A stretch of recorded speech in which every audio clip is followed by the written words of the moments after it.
messaged me last night and said, "So, how long have you been into the whole dominatrix thing?" And I was like, "Oh, you just saw my OnlyFans, huh?" And he was like, "Yeah." Yeah, I did. I'm intrigued. This is something new. And I was like, OnlyFans part of it is new. Um, but the dominatrix part of it is not new. I was doing that shit when I lived in Nashville. So I was making all my money. That's how I paid for all those trips. That's how I had every fucking thing I ever wanted, bitch. That's how all my shit was getting paid. Yes, I was doing hair, and I was doing really well doing hair.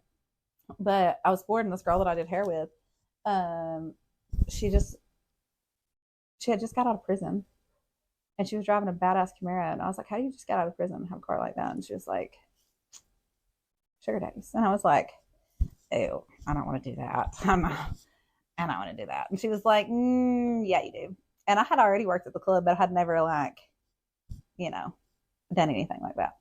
Um, so she puts me on game to the whole sugar daddy thing, puts me onto this website called seekingarrangements.com. I ended up with a couple of sugar daddies, and then I am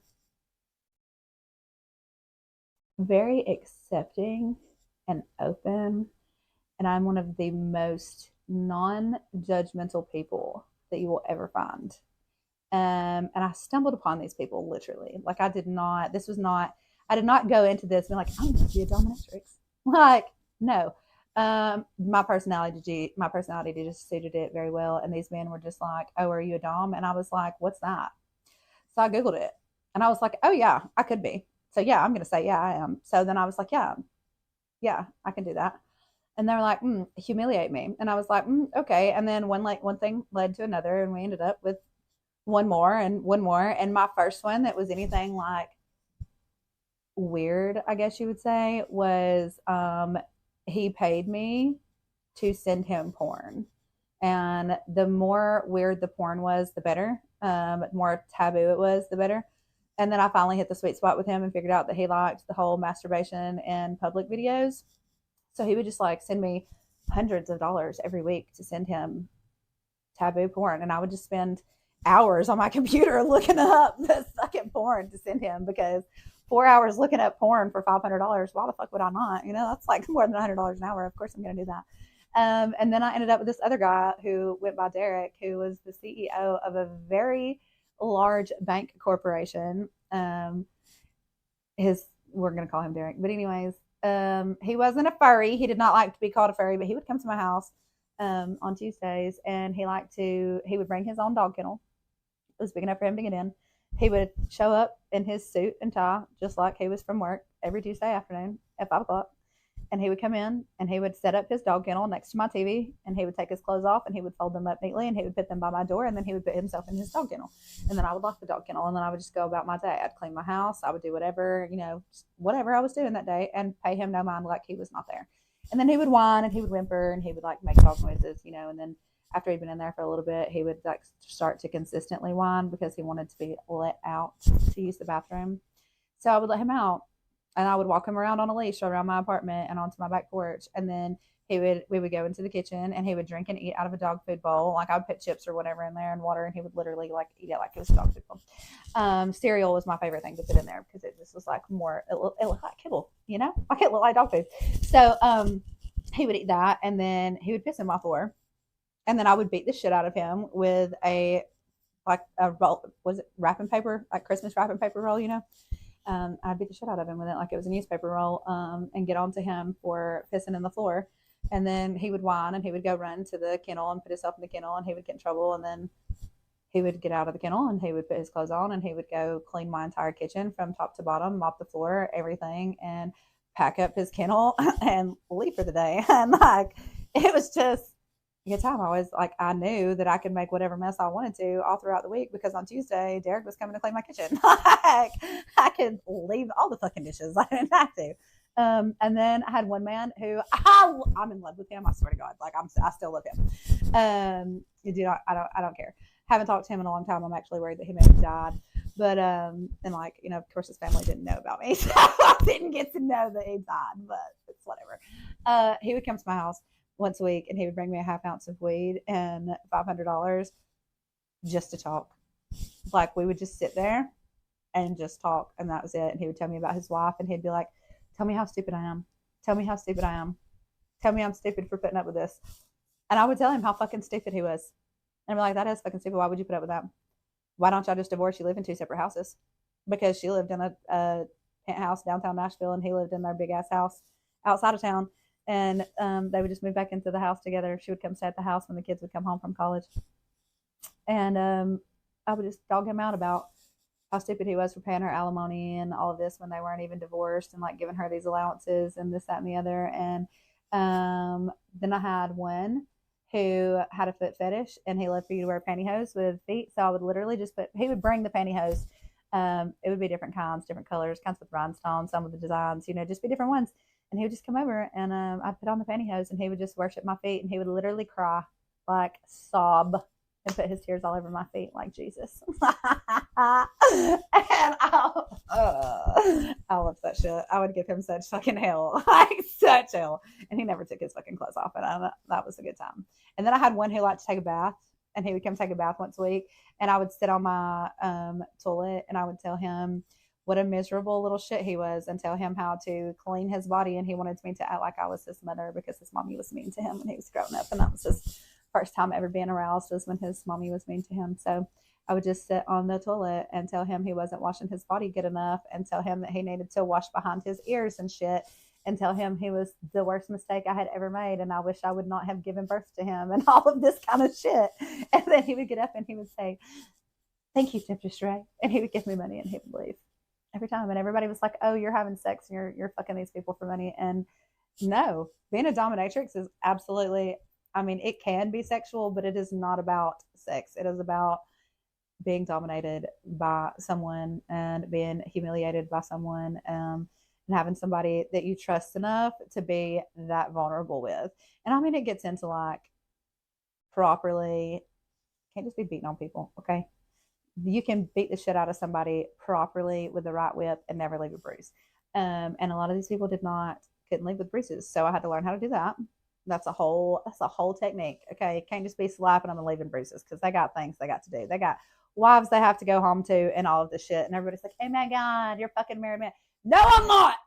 Did not fuck a married man. Okay. I gave a married man an outlet so that he wouldn't go do some dumb crazy shit, because he has a wife at home that he loves and respects, and would never ask her to reel him in the fucking ass with a paddle. Like, come on now.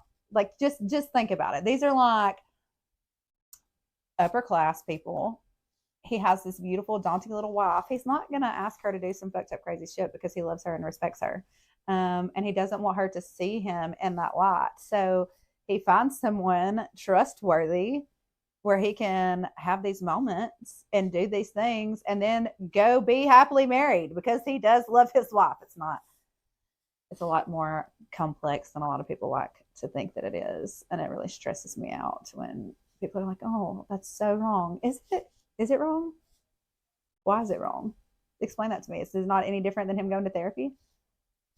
It's basically therapy. It really is, in the way you look at it, because he's not having sex with anybody else. It's not a sexual relationship. It's not even a fucking emotional relationship. It's literally just a fucking release. It's just therapy. It's like shock therapy from some people. And there is like electro, like you literally can't shock people, but I was not in on that one. No blood, no scat. I'm not doing that. I'll beat the shit out of you. I'll humiliate you, and I will blackmail you. I had one that loved to be blackmailed, and I would make him dress up in little pink fucking tutus and shit, and take pictures of him and tell him, if you don't do this, that, and the other for me all week long, I'm going to send these pictures to your job. If you don't pay my rent this month, I'm going to send these pictures to your job. If you don't pay my phone bill today, I'm going to send these pictures to your job. If you don't pay for me to go to Vegas this weekend, I'm going to send these pictures to your job. And he would always pay. Always. It was just a thrill of being blackmailed for him.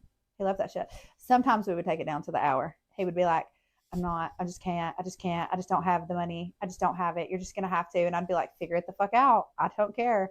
And he'd be like, no, I really don't have the money this week, Temptress Ray. Like, please don't make me. Please don't make me do this. I'll be broke. I won't be able to pay my own bills. I don't give a fuck. You shouldn't have signed up for it. Do not care. Pay my shit. I'm going to send these pictures to your boss. Do you want me to send them to your mom? Do you want me to send them to the pastor of your mom's church? Because I will. Keep pushing me. And then my shit would be paid. And then he'd be like, oh my God, that was the best. You're so good. I love you so much. Thank you. Like, I know, right? Thank you. You just funded my entire Vegas trip. Good times. Love that. Love that for me and you.